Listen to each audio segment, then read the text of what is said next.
Constitution 76 साल से अगर ये फौज कॉन्स्टिट्यूशन लिमिट में होती तो पाकिस्तान का ये हाल होता। अगर जर्नैल कॉन्स्टिट्यूशन लिमिट के अंदर करते, इस आसम मुनीर को छोड़े पीछे हिस्ट्री में नहीं जाते।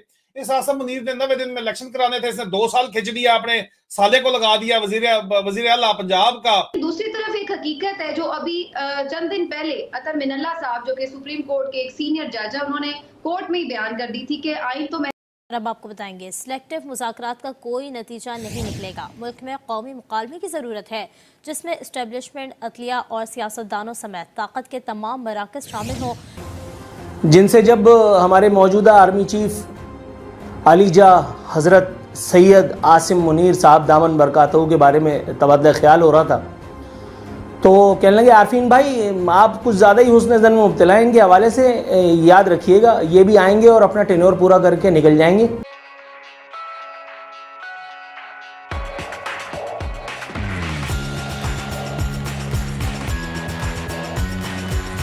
और चपरासी को लगा दिया वजीर आजम और खिंच के 2 साल, और अभी अपने मामे को लेके आ गया ये बाबर शाह के कहने के ऊपर। दूसरा जो अपना बाप इसने बनाया हुआ है, मास्टर साहब को भूल के जो दूसरा बाप बनाया हुआ बाऊ भट्ट, उसके निके भरा को भी लगा दिया, 2 साल बाद उसको लगाना चाहता है।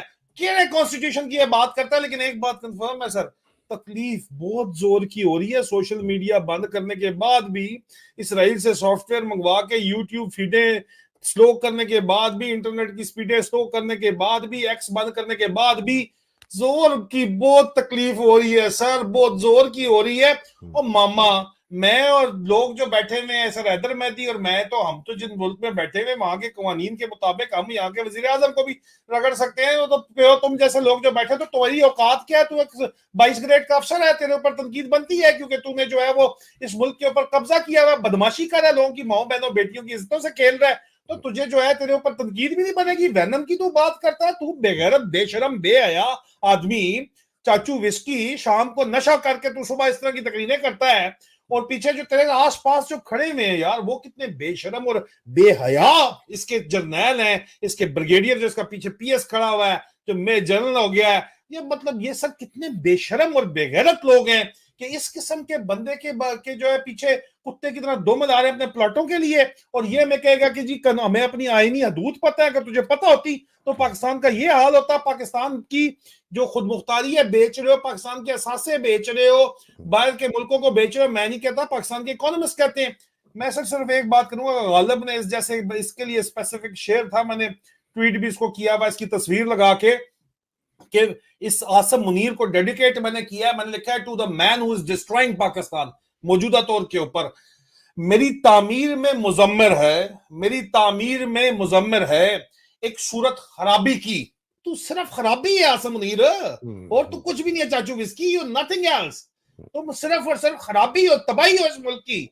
और जो तुम्हें सपोर्ट कर रहे हैं, जो तुम्हें चीफ का इंस्टीट्यूशन बोल के भी जो सपोर्ट कर रहे हैं, वो सिर्फ और सिर्फ खराबी और पाकिस्तान की तबाही को सपोर्ट कर रहे हैं। और लोग दरमियान में तुम लोग चाहते हो कि प्रोपेगेंडा चलवाते हो जाके, वो एक डिक्टेटर ठीक होना चाहिए। 76 साल से इस कौम को फुद्दू तुमने इसी तरह लगाया हुआ है डिक्टेटरशिप के चक्कर में कि एक बंदा ठीक होना चाहिए। आधा मुल्क तुम्हारी पॉलिसी ने तोड़ दी है, बाकी टूटने जा रहा है।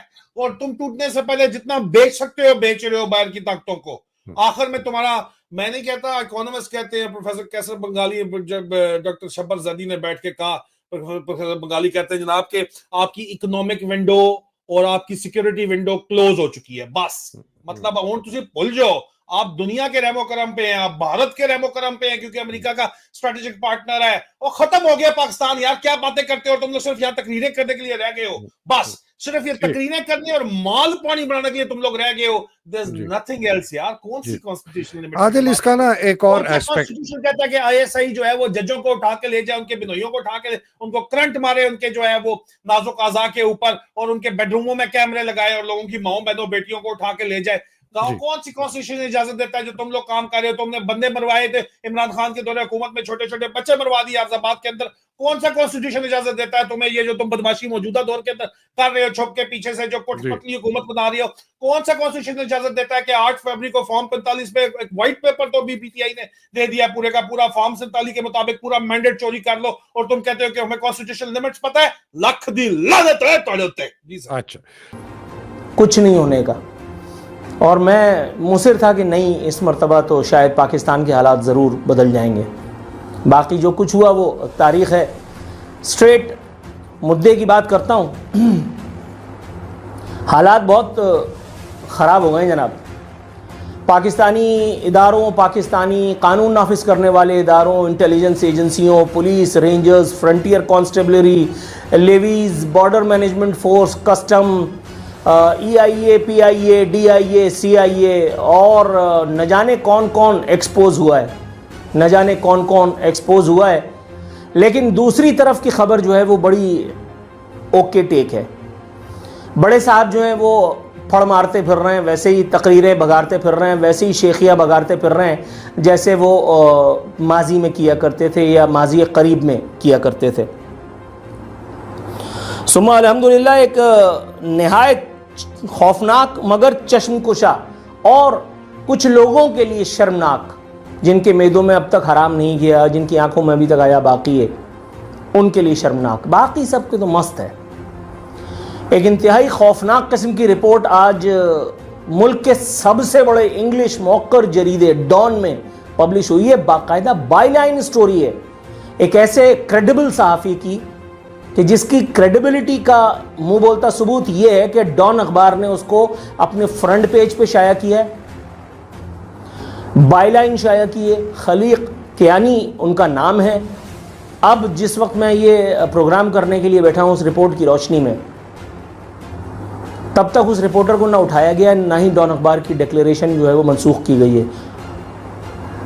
डॉन अखबार की ऑथेंटिसिटी इतनी तो ज़रूर है कि आर्मी भी उससे पंगा ले नहीं सकी आज तक। सन 1998 में मैंने काम करना शुरू किया था प्रोफेशनल दुनिया में, आज तक तो आप उनसे कुछ मनवा ना सके। डॉन अखबार आज भी मौजूद है। डॉन अखबार की ये रिपोर्ट एक तमाचा है हमारे फन्ने खानों के मुंह पर। यह रिपोर्ट बता रही है कि पाकिस्तान में रोजाना की बुनियाद पर 1 करोड़ लीटर, जी हां, पाकिस्तान में रोजाना की बुनियाद पर 1 करोड़ लीटर ईरानी ऑयल और डीजल स्मगल किया जा रहा है हमारी सरहदी खिलाफ वर्जी करके। और तमाम मुतल्लिका इदारे, तमाम जब मैं कह रहा हूं तो फिर इसे तमाम समझा जाए, बॉर्डर मैनेजमेंट फोर्स कहें, पुलिस कहें, रेंजर्स कहें, FC कहें, फ्रंटियर कॉन्स्टेबलरी जिसे कहते हैं, लेवीज कहें, मिलिशिया फोर्स कहें, आप उनको पाकिस्तान रेंजर्स कहें, आर्मी कहें, इंटेलिजेंस कहें, किसी को भी तौफीक नहीं हुई कि इस सारे अमल में रखना अंदाजी जो है वो ज़रा सा कर देता। तमाम इदारे अपना अपना हिस्सा लेकर के बाकायदा तौर पर चुप हैं। इस रिपोर्ट के मंदरजात कितने खौफनाक हैं ये भी आपको थोड़ी देर में पता चल जाएगा।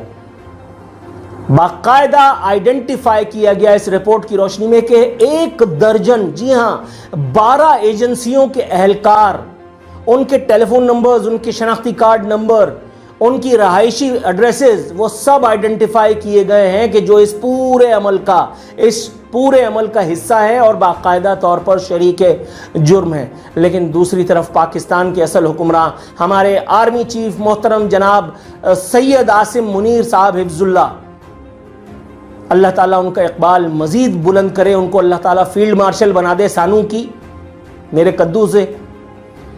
उनकी तकरीरें वही हैं, अवाम के मसाइल जाएं चूल्हे में, उनकी तकरीरें वही हैं। आपको क्या लगता है कि मुझे आसिम मुनीर साहब के अलावा किसी को एड्रेस करना चाहिए था इस इशू के लिए? क्या बॉर्डर पे स्मगलिंग रोकना आसिम मुनीर का काम है, आर्मी चीफ का काम है? नो। लेकिन पाकिस्तान में हुकूमत कौन करता है? वज़ीर आज़म? नहीं, आर्मी चीफ। पाकिस्तान का वज़ीर आज़म इमरान खान कब था?